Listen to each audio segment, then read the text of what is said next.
Welcome to the Linen Suit and Plastic Tie podcast. This is the podcast where we dissect and analyze and investigate the amazing, the epic, the awesome power of storytelling and learn how to harness that power in our everyday lives.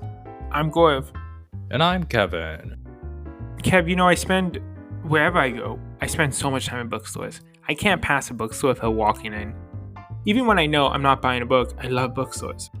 There's something about the paper and the smell and the idea that anytime you walk into a bookstore, you could find an amazing book that's going to change your life. It's just epic. Yeah, book is one of the oldest mediums of information and storytelling that we have. When I try to think about bookstores, that left me a distinct impression. A lot of those they're pretty local. And I've been trying to think more about why do I love bookstores? What's the impetus of this? And my sister, I think, reminded me of something. When we were in elementary, middle school, our school used to do this thing called Chapters Night. Chapters was the chain of bookstores in Canada. My school would rent out an entire Chapters bookstore. It's 3 levels. And we would just run around. We were young kids. We would just run around playing games. I remember very vividly being out of breath, heaving, running through these bookstore aisles with my friends and just playing games and having such strong memories of that. And yeah, we always would leave with a book or something, but bookstores still have that magic for me, I think, because of that. But I think there's so many studies and sciences that show that just having books around the house as you grow up, being close to a bookstore, allows you to have a smarter, more educated, more diverse community, because bookstores allow you to explore these worlds in this really unique way. Yeah, and there's something to be said about the retail experience where I'm thinking back to the bookstore brands in China. One of them's called Sisyphe. They have this really exotic feel, I guess, to a Chinese kind of consumer base where the stores you look very European or British, and inside it's not only just the shelves. You have a dedicated space where you can get your coffee and just sit on a couch, and really just allows you a space to actually browse and read inside. It's a space where you can just kill time and experience the unique vibe and setup that they offer. And so, to satisfy our curiosity in the history of books and bookstores, this week we are talking to Professor Evan Friss, who is a professor of U.S. urban and public history at James Madison University, and also a New York Times bestseller for his book, The Bookshop, A History of the American Bookstore. We're going to talk about, the history of bookstore and bookselling industry and the role that bookselling and booksellers played in the history of this country and also in a society as a whole. It's a great journey into one of the oldest storytelling forms we know, and let's dive right in. Hello, how do you do? Sit down, gather around. We've got stories about stories that'll mix you a drink of wonder and mystique. Cause life can be dry, better dress for the times with the linen suit and plastic tie. Linen suit and plastic tie. Now here's Gaurav and Kevin. To kick us off, Evan, can you tell us a little bit about yourself? What is your story? Thanks for having me and inviting me on. So I'm a professor at James Madison University in Virginia, and I teach American history and have been here for about 12 years and got interested in history seriously in college, in large part because of the kind of storytelling nature, at least that can be embedded in the right kind of history. I'd always liked the subject, but I had a great professor in college. It was a big survey class, and it kind of just drew me into the larger narratives of history. And went to graduate school, studied urban history, wrote a couple of other books, and then found my way to writing about bookstores. Your book was an instant New York Times bestseller, if I'm remembering this correctly from my research. Was that surprising? I mean, it's such an inside baseball book. It's a book about books, right? Was that kind of surprising that it immediately had such a strong reaction? Yes, it was very surprising. I had written 2 books before, but this book unexpectedly hit some kind of nerve with the reading public, and I was delightfully surprised to receive a phone call a couple of hours before it shows up on the New York Times bestseller list. They tip off the publishers, and my editor called me. And it was hard to believe, to be honest. And I don't think anybody at the publisher expected it either. I mean, there's an obvious sell that is right, as you mentioned. This is a book catering to people who are interested in books, but there are a lot of books like that, and a lot of hurdles somebody like me, anyone has to making that list. There are millions of books circulating a year, and in any given week, there's 15 nonfiction books that make that list. And most of the people on that list are people that or have heard of, well-known names and celebrities, oftentimes not from the world of publishing. So I'm just a regular guy who's a professor. I think of it as a kind of maybe heartwarming story that it's possible for somebody who's not already famous or has some platform to write a book that can just land well or surprisingly well. How does the mechanics of that work? I'm curious because, like you said, I think you expect a lot of the instant ones, like right away, to be from big names like pre-orders and influencers and things like that. How do you get instant attention without word of mouth? It's hard. I think in my case, it was thanks to a lot of the reviews. So I was very fortunate to have the book covered in the New York Times, the New Yorker, the Washington Post, the Wall Street Journal. And this all happened right around when the book came out, like the first week.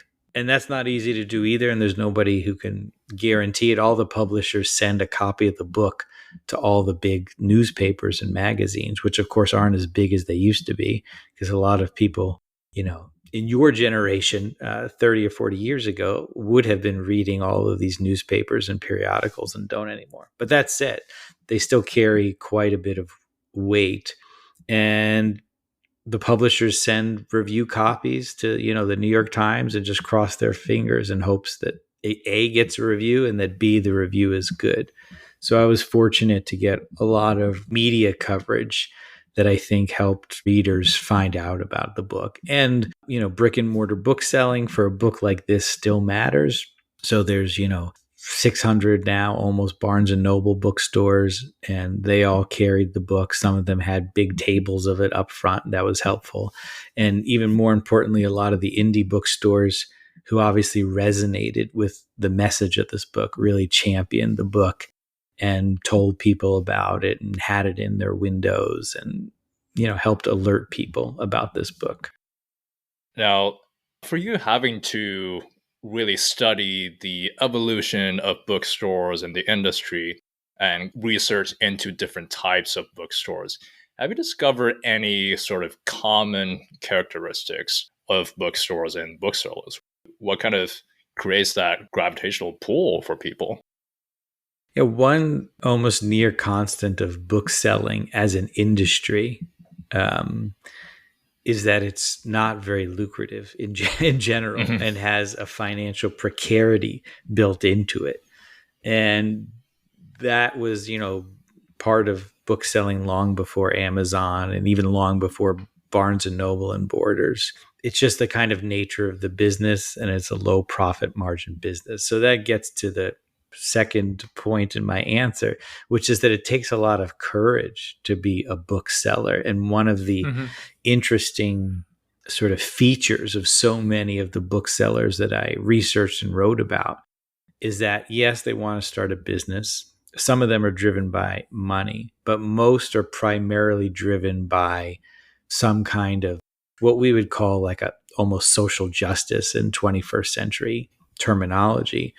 But they had a mission that might be very explicitly political in some cases, but more often was just a kind of mission to share their love of books and reading, where they're not sitting around some kind of incubator, like, let's figure out how to make money, or like, what does, the world need, or what's trending. These are people who love the product and wanted to build a lifestyle where they're surrounded by books every day. Something you talked about in your book is this idea that the book industry has always kind of been dying. Like every decade or something, someone's like, well, this is it. What has made this industry so resilient? What is kind of these stories that booksellers have to tell themselves? You kind of got to be a little bit insane, right, to open up a bookstore. Like, how does that work? Yeah, and I think there are people prognosticating the death of bookstores are not irrational at the time that they're doing that. They have good reasons to think so. When television and radio become popular, Americans really think that this is going to be the bulk of people's entertainment time, that this is what they're going to do, and they're going to stop reading. When the Kindle comes out, for good reason, people think this is the future of books. And of course, to a degree it is, but the kind of uptick eventually plateaued. And there was still a demand for physical books, even though these ebooks are cheaper, even though you can fit thousands of them in a small, lightweight device. So there's been a real durability in the experience and the kind of sensorial experience of reading and also of browsing. There are still many people who prefer the feel of a book, the smell of a book. There are people who, treasure walking into a bookstore today and being surrounded by these physical objects. And everybody who's doing so knows that they can get the exact same book, often for less money, on Amazon. But they're doing it anyway because it's special. It's an experience. It's a feeling. It's about discoverability. It's about finding books and browsing titles in ways that even in libraries people don't do anymore so much, because we look everything up and keyword search and just find what we're supposedly looking for without being introduced to a kind of randomness that is the delight of just kind of walking up and down the aisles. So there's still an experience that enough people have treasured to keep bookstores as, if not a growing business, one that is still in existence despite the many hurdles. Yeah, I love bookstores. I'm a big, big, big bookstore person. I travel to New York a lot for work. My office is very close to the Strand. One thing I love about bookstores is that I think when you're around bookstores and book people, the curation is really interesting. Like at the Strand, as you know, there are these two tables. Like there's the best of basement, there's the modern classics, and then there's the kind of the book of recommendations. I absolutely love that. I love just kind of seeing this amazing curation process, diverse books. My fear with bookstores, if bookstores were to disappear and everyone were to buy their books off Amazon, is that everyone would be reading the same thing. The people who would decide what America, what the world reads, would be the NYTimes and Amazon, right? Because there's something beautiful about exploration in a bookstore and the diversity and picking up books you've never heard before.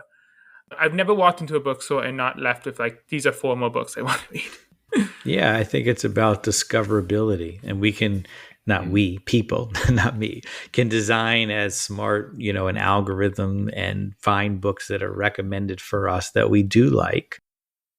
And that's a useful process, but it doesn't feel the same as happening upon a book or walking into a bookstore and seeing a book that wouldn't be curated for you, that wouldn't be in your recommended feed from one of these platforms, because it's not necessarily in your typical genre or wheelhouse. But some employee at the Strand loved this book or is raving to you about this book or put it on this table in the middle of the store that everyone's going to see. And that's a affirmation that carries weight and feels different because it's from a real human being. And there's this power. Like if you walk into a bookstore and you engage with the bookseller at Strand, at Barnes and Noble, at a small indie, and you say, you know, I'm looking for something to read, and you have that conversation, you are very likely to buy the book that they tell you what to buy, because it's, you know, I mean, it's not like they're selling you a car, right? The stakes are smaller, but there is this trust, this human interaction that still feels valuable to us. And somebody standing there and raving about how much they really love this book, it's hard for that not to be infectious. And that's what is special about the other side of being a bookseller. Yes, it's a retail job. You're not some kind of, you know, high flying executive, but yet you hold power.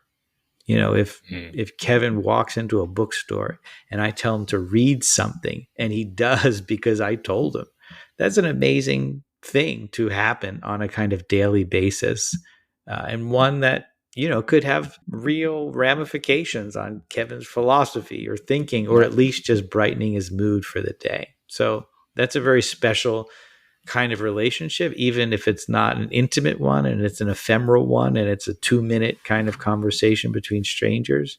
But that really can't be replicated online. This idea of trust and discoverability is interesting to me, because I think with AI coming about and all these ways to personalize your searches and then have it pop out book recommendations is incredibly powerful, but incredibly dangerous, right? Because I don't want to live in a world and I don't want to be in an environment where I'm constantly being fed things that's going to match my worldview. I don't want to know the 5 books I'm definitely going to love. I want to try something that I might hate because I might fall in love with something new.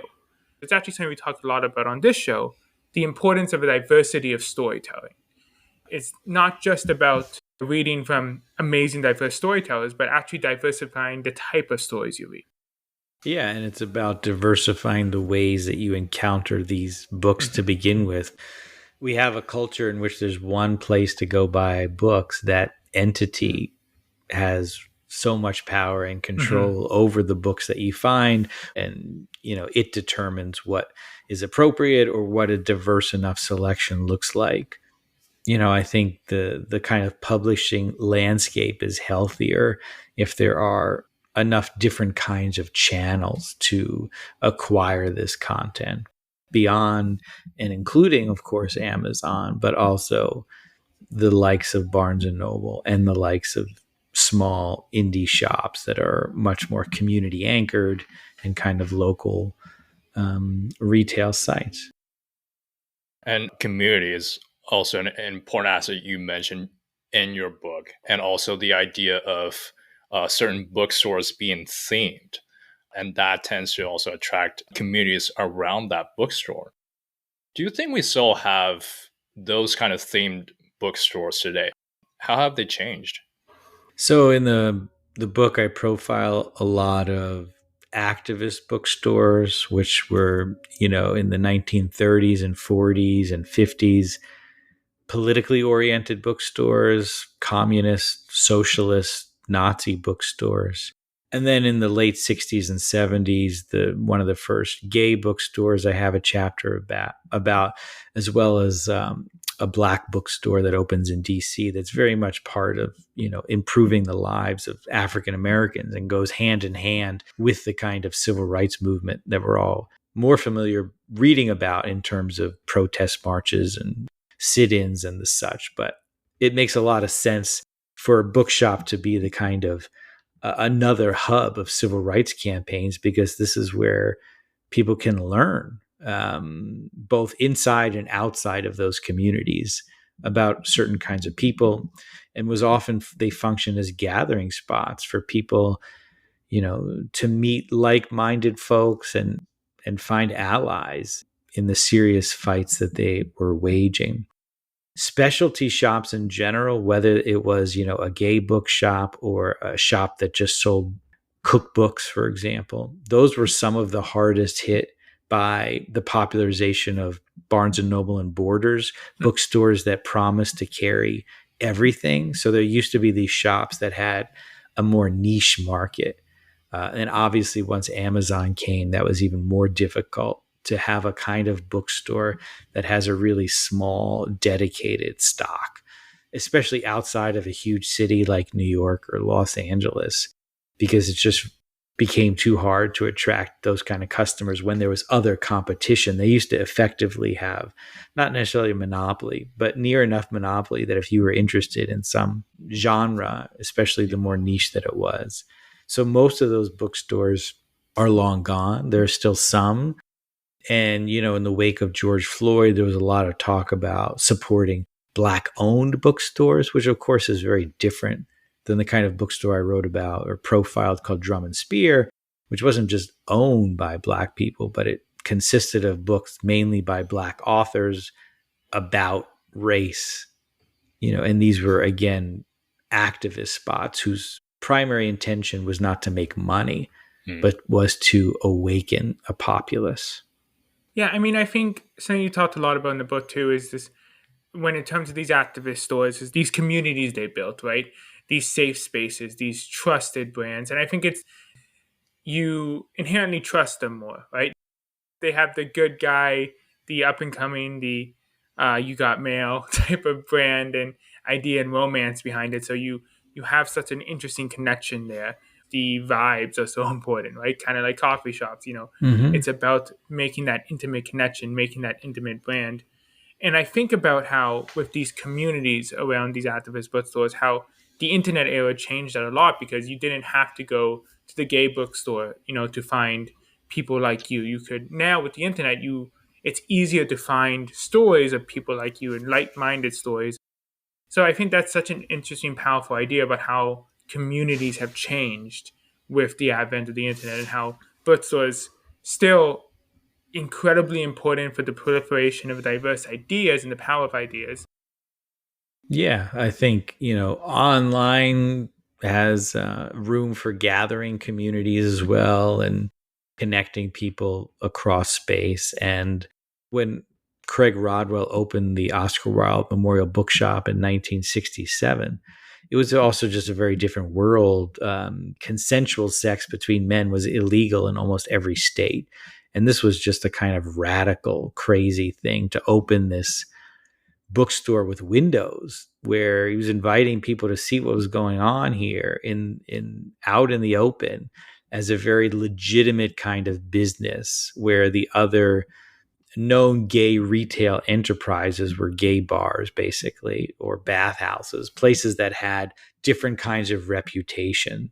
But this was supposed to be a highbrow, literate space, above ground, legitimate, but also very visible part of the gay world at a time when there were very few places like that. And so the world has obviously changed a lot since then, including online, but also just in terms of, people's attitudes in that particular example.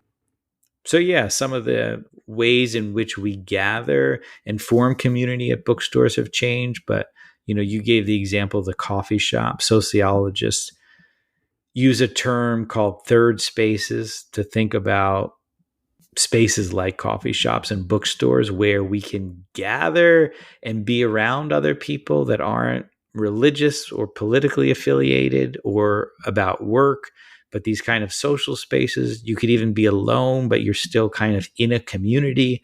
You can meet people there, you can talk to people there, and they're places intended to linger for a bit. You can just kind of hang out in these spaces. And there are fewer and fewer of those kind of institutions that exist.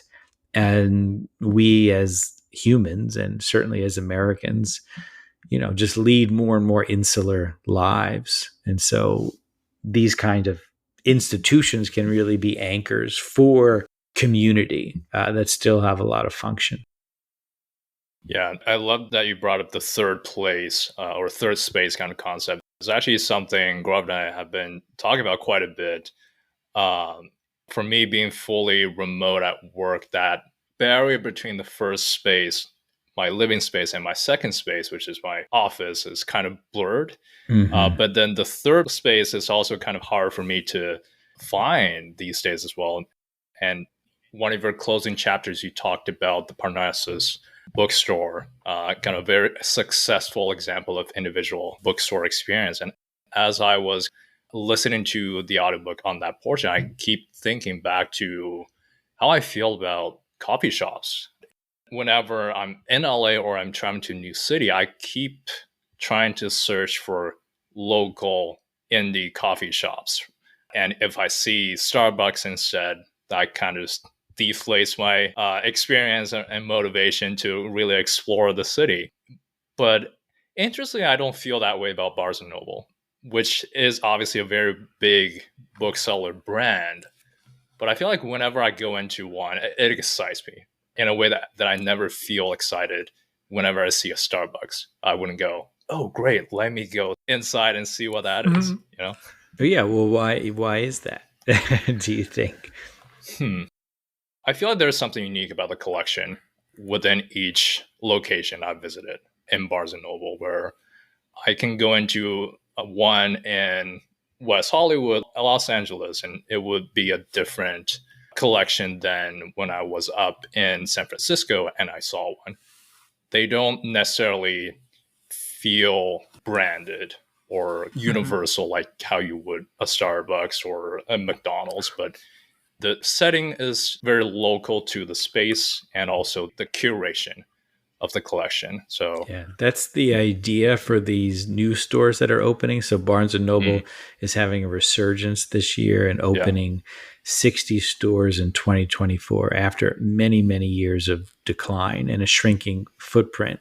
And their new model is actually to lean into those attributes that you just mentioned of differentiating a store to local taste, of not having exactly the same curation. A lot of the new stores are smaller, so they're going away from being the kind of, we're going to have every book in stock.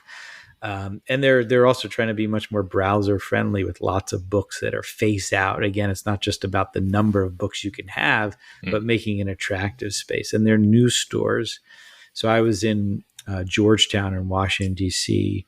earlier this week, and they opened a new store in this 3-story building right on the main drag in Georgetown. And I was lucky enough to be invited to be the ribbon cutter, which I'd never held giant scissors before. So that was quite a thrill. But, and then I hung around for a while signing books.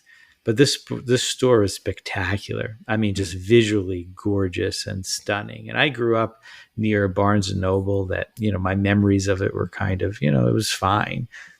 But this particular one and many of the new stores have just a phenomenal aesthetic value. And I should say that, this war, and Gaurav mentioned You've Got Mail, that's most famously portrayed in the movie, but it was known to everyone alive in the 1990s and early 2000s. This war between the shop around the corner, as it's called in the movie, and the behemoth corporate bookstores was very real and very bloody with a lot of casualties.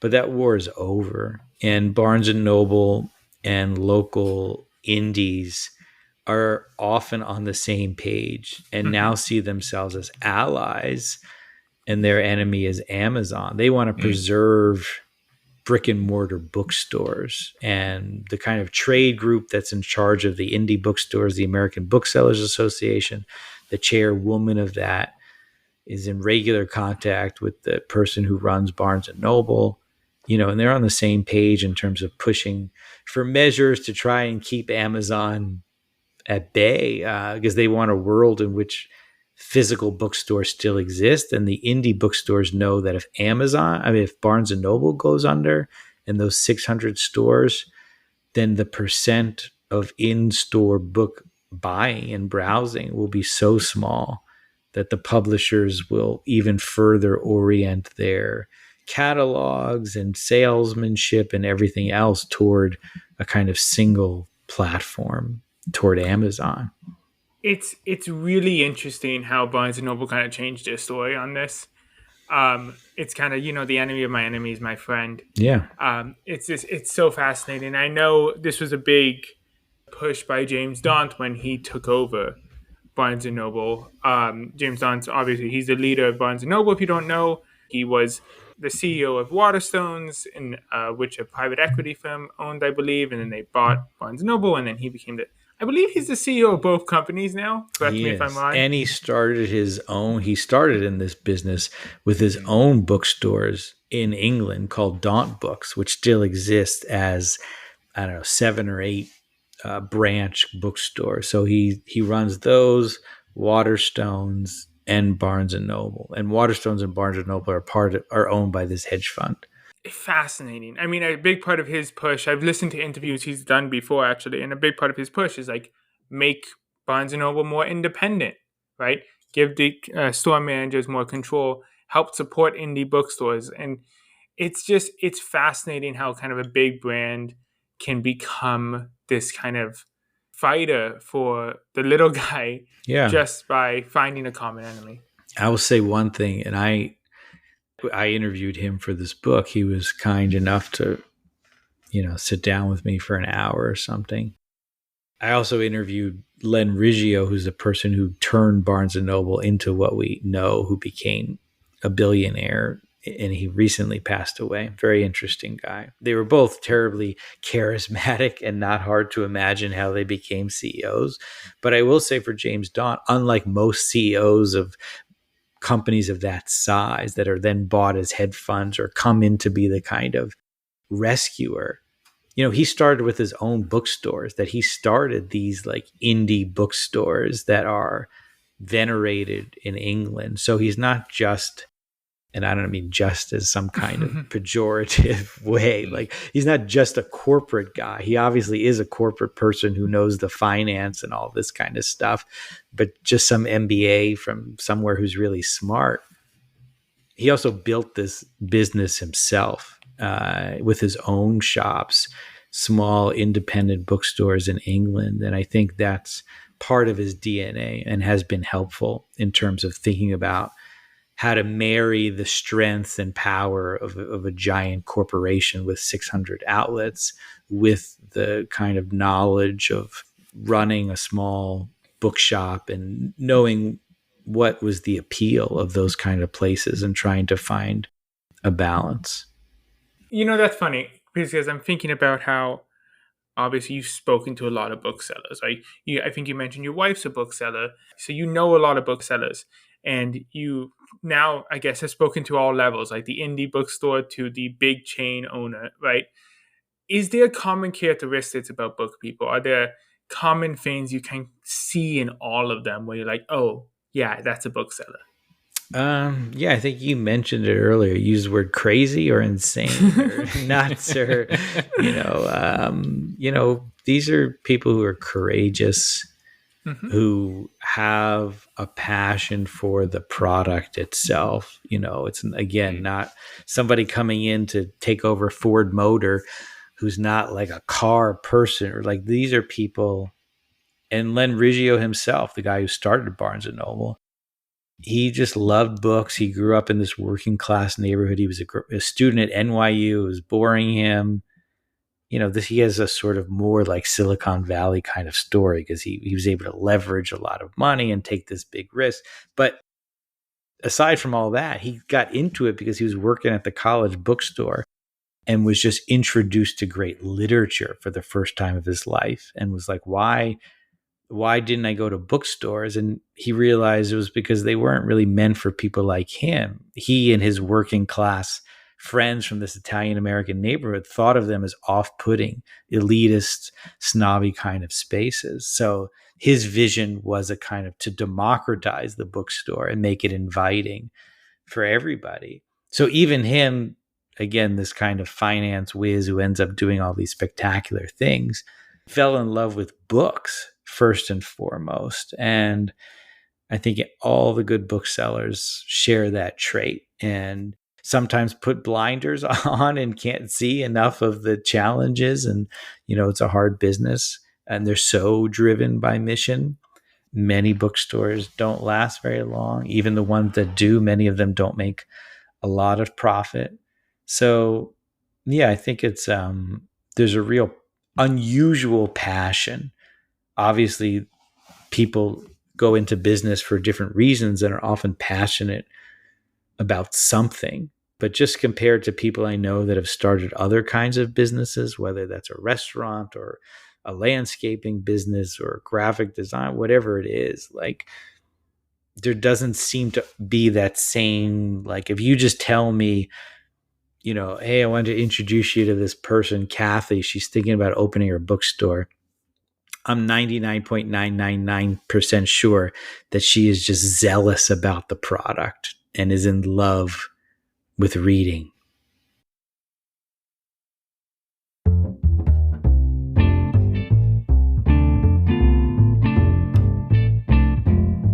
For our closing segment, we call it Suspenders. This is where we ask you a fun, random question that really could be about anything. And you can give us any answer you feel like. And question of the day is, what is your all-time favorite fairy tale? Well, I'm gonna say that I feel like I grew up as an adult. Like I don't remember being a child. So this goes back to our reading. I know of Snow White and the Seven Dwarves, and I know about Lion King, and I know about Mickey Mouse, but I feel like only by proxy or through others. I have no recollection of actually reading a fairy tale as a kid. I guess I didn't really go towards fairy tales, but I really liked the Smurfs, the cartoon. And apparently one time we went to see the Smurfs on ice, some kind of Smurfcapades or something where they dance around the ice. And I was 4 or 5 and I saw Smurfette and just ran down to the ice, and my parents lost me for a few minutes. I don't know if I had a crush on Smurfette or I just wanted to high five her or what, but Smurfette, she held some kind of something, some treasure to me as a small kid. I love it. Thank you so much for joining us. I loved the exploration of bookstores. Now, you didn't talk about comic book stores, but that's okay. You can write another book on it. But I absolutely loved it. Thank you so much for your time. Thanks for having me.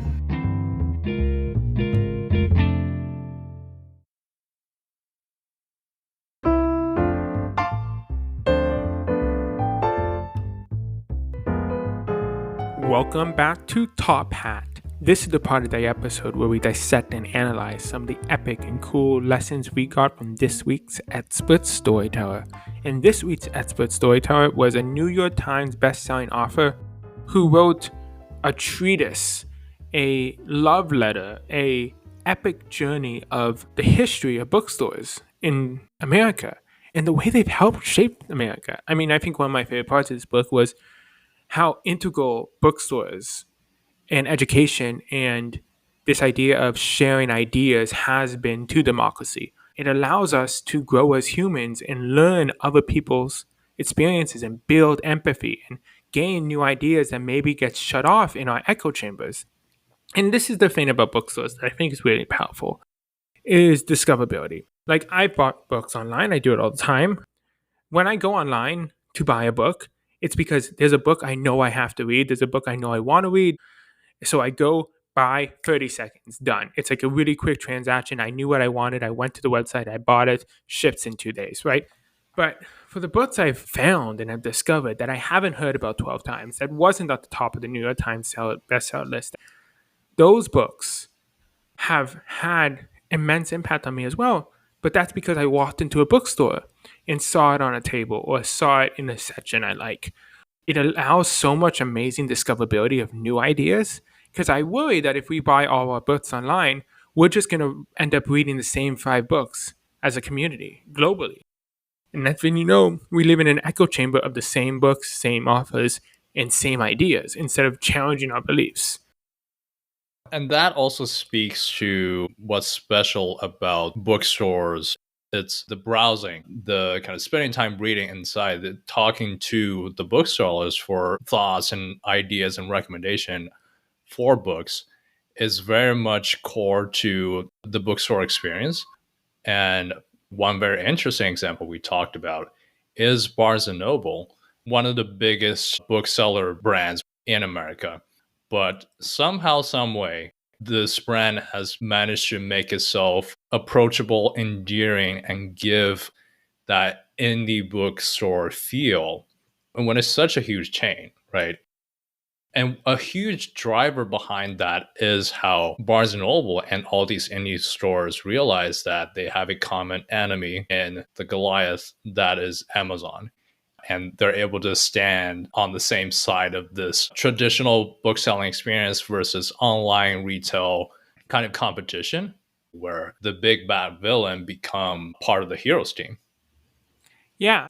And it's funny, Barnes and Noble did a full face turn. They somehow missed from the evil overlord to the good guy holding up retail books, helping indie bookstores, helping people read books and discover books versus the consumerism of the big web giant, you know? And I mean, we're not saying anyone is good or evil. We're just saying it's very interesting Barnes and Noble was able to do this turn. This has changed its image and likability in the community. And this is the thing about books. Something Evan talks about in his book is that bookstores has had this story of bookstores are dying, reading's dying for decades. You know, they said this when television first came out. They said this when radio first came out, you know? And yes, especially over the last 5 or 6 years, 10 years, readership's gone down. Bookstores are closing. That is a fact. But when you go into the history of it, you see how resilient bookstores are. Partly because of how resilient books are. Even if all these new mediums, all these new things grab for attention, people still find books. Because yes, there's other things that may entertain you, but books still have that unique power that we talked about in the intro. But this story of bookstores dying makes the community very unique because, one, it makes booksellers a little crazy, right? They're like, I want to get into this industry, even though it's dying, even though I'm told it's a bad business, even though everyone thinks I'm crazy. People open indie bookstores because they're passionate about books, because they're excited about reading, because they have unique perspectives. And that's what builds trust in the communities. That's why I trust recommendations from these bookstores, because these are people who are passionate about it, you know? These are booksellers. It's a unique brand. And on the flip side, the people who are reading take such immense pride in that. And like reading a book. I love reading books in coffee shops. I know that's why you read most things physically. Yep. Because, you know, you take pride in like, I'm taking time to read. It's become from the kind of the dominant culture to kind of this subculture of that people take immense pride in when they read. It feels productive because there's this idea that bookstores are dying and that people need to read more. Yeah, it's now that I think about it, reading and reading physical books it's something I wear. Yeah, It's part of the attire I'm putting on, and something we've talked it's part of my to. story. Yeah, something we talked extensively about on the show. It's one of the things I buy that I like to associate as part of my story. And And we're not saying that's not pretentious. oh, yeah, I've been very clear that I do a lot of things for the optics. Okay, I'm not saying that. Well, I'm saying that for myself. Anyways, You know, I do a lot of audiobooks. Like most of the books I finish in a year are audiobooks. And that's not really something you can wear, right? But I try to read a lot of my fiction books in physical form. Because when I do a fiction audiobook, it has to have like a unique narrator. It has to be adding a level. Because there's something really magical about falling in love with a book, sitting for 2 hours and just step out of your brain a little bit. And you can definitely tell between authors you connect with and don't because of how distracted you get, especially me. It took me a long time to get into reading. I didn't start reading for fun, quote unquote, until like I graduated college.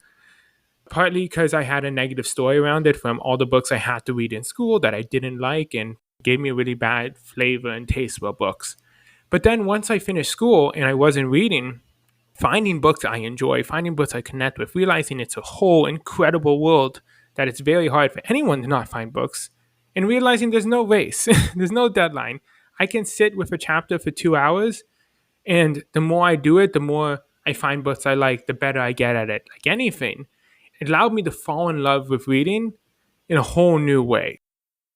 Reading became one of those storytelling lessons for me because I used to call myself not a reader.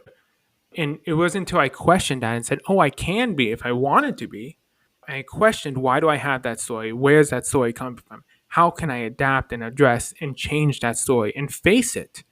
When I fell in love with reading, now reading's a big part of who I am.